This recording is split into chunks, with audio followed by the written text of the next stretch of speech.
কবিগুরু রবীন্দ্রনাথ ঠাকুরের 164তম জন্মশতবার্ষিকীতে আমার বিশেষ নিবেদন।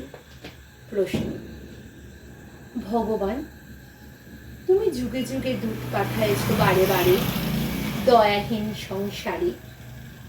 তারা বলে গেল ক্ষমা করো সবই, বলে গেল ভালোবেসো, অন্তর হতে বিদ্বেষ বিষ্ণাস।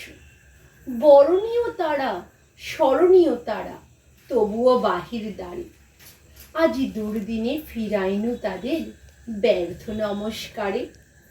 আমি যে দেখিনু গোপন হিংসা কপট রাত্রি ছায়ে, হেনেছে নিঃসহায়ে।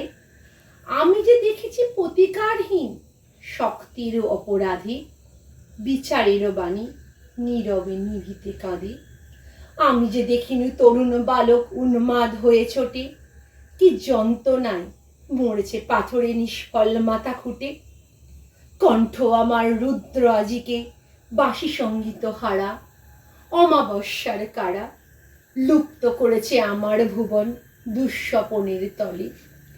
তাই তো আমি তোমায় শুধাই অশ্রু জলে, যাহারা তোমার বিষাইছে বায়ু নিভাইছে তব আলো। তুমি কি তাদের ক্ষমা করিয়াছ? তুমি কি বেসেছ ভালো?